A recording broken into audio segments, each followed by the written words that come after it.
And Asif Ali. മൂന്ന് പേരെയും ഞാൻ ഏറ്റവും സ്നേഹപൂർവ്വം വേദിയിലേക്ക് സ്വാഗതം ചെയ്യുന്നു.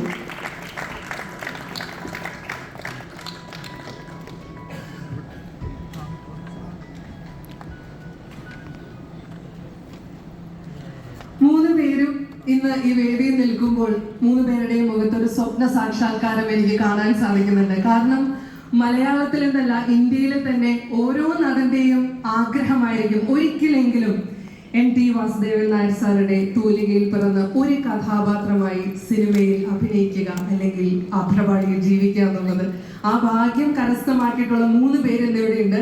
സോ മനോരഥങ്ങൾ എന്ന ഈ ഒരു പ്രൊജക്റ്റിലൂടെയുള്ള അനുഭവം NT സാറിന്റെ കഥാപാത്രങ്ങളായി അഭിനയിച്ചപ്പോൾ, ജീവിച്ചപ്പോൾ, അതിനുവേണ്ടി തയ്യാറെടുത്തപ്പോൾ ഉള്ള അനുഭവം പ്രേക്ഷകരോട് ആദ്യം തന്നെ ബിജിചേട്ടനിൽ നിന്ന് സ്റ്റാർട്ട് ചെയ്യാം. എല്ലാവർക്കും നമസ്കാരം. ആദ്യമായിട്ട് NT സാറിന്റെ പിറന്നാൾ ആശംസ. എല്ലാവരും പറഞ്ഞ പോലെ ഒരുപാട് ആഗ്രഹം ഉണ്ടായിരുന്നു NT സാറിൻ്റെ ഒരു സിനിമയുടെ ഭാഗമാണെന്നത്. നടക്കില്ലെന്ന് അറിയില്ലായിരുന്നു.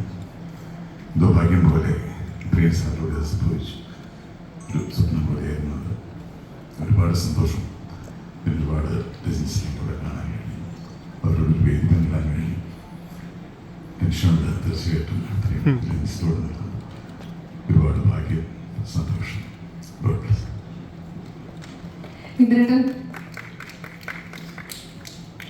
നമസ്കാരം NT സാർ, പിറന്നാൾ ആശംസകൾ. എല്ലാവർക്കും നമസ്കാരം. NT സാറിന്റെ തിരക്കഥയിൽ മുഖ്യ കഥാപാത്രമായി അഭിനയിക്കാൻ ഭാഗ്യം ലഭിച്ച രണ്ടാമത്തെ സിനിമയാണ് മനോരഥങ്ങൾ. ഇതിനു മുൻപും ഒരു മുഴുനീള ഫീച്ചർ ഫിലിമിൽ സാറിന്റെ തിരക്കഥയിൽ അഭിനയിക്കാൻ സാധിച്ചു. എൻ്റെ തലമുറയിൽപ്പെട്ട, അല്ലെങ്കിൽ 2000-ന് ശേഷം വന്ന പുതിയ തലമുറയിലുള്ള എത്ര നടീനടന്മാർക്ക് ആ ഒരു ഭാഗ്യം കിട്ടിയിട്ടുണ്ടെന്ന് എനിക്കറിയില്ല. പക്ഷേ എനിക്ക് കിട്ടിയിട്ടുള്ള ഏറ്റവും വലിയ അവാർഡായി ഞാൻ അതിനെ കാണുന്നു. അച്ഛനുമായിട്ട് ഒരുപാട് അടുപ്പം, ആത്മബന്ധം ഉണ്ടായിരുന്ന വ്യക്തിയാണ്.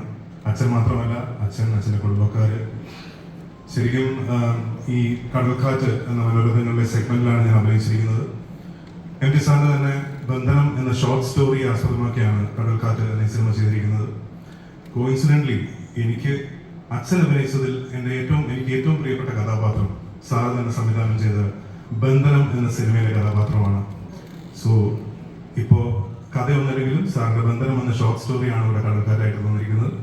അത് അഭിനയിക്കാൻ സാധിച്ചു. സോ ഒന്നല്ല, 2 സിനിമയിൽ അഭിനയിക്കാനുള്ള ഒരു ഭാഗ്യം കിട്ടി. Double congratulations to our beloved Indrajith. Thank you. സാറിനോടൊപ്പം ഇരുന്ന് സംസാരിക്കാൻ ഒരുപാട് അവസരങ്ങൾ എനിക്ക് കിട്ടിയിട്ടില്ല. 1-2 പ്രാവശ്യം ഞാൻ സാറിന്റെ വീട്ടിൽ പോയി കണ്ട് സംസാരിച്ചിട്ടുണ്ട്. പക്ഷേ സാറിനോട് അടുപ്പമുള്ളവരെല്ലാവരും, അത് ഐശ്വര്യയാണെങ്കിലും സുധീറാണെങ്കിലും എല്ലാവരും പറയുന്നൊരു കാര്യം, ഇന്ദ്രനെ വലിയ കാര്യമാണ്, ഇന്ദ്രനെ കുറിച്ച് ഇടയ്ക്കിടയ്ക്ക് സംസാരിക്കാറുണ്ട്. ഒരുപാട് സന്തോഷം സർ. എന്താണ് പറയേണ്ടതെന്ന് എനിക്കറിയില്ല.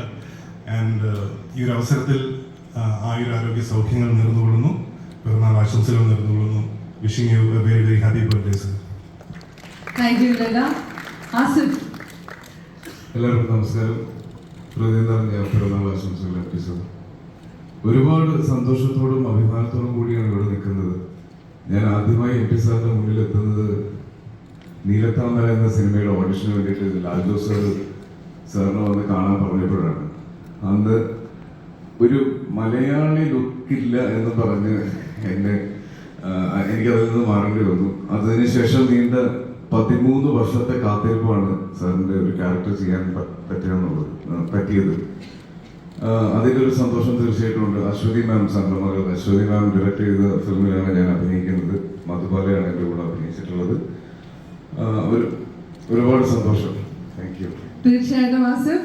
അപ്പോൾ മലയാള സിനിമയിലെ ഏറ്റവും മികച്ച 3 താരങ്ങളെ വേദിയിൽ നിൽക്കുമ്പോൾ ഇവരോടൊപ്പം ചേരാൻ വേണ്ടി I would like to request mister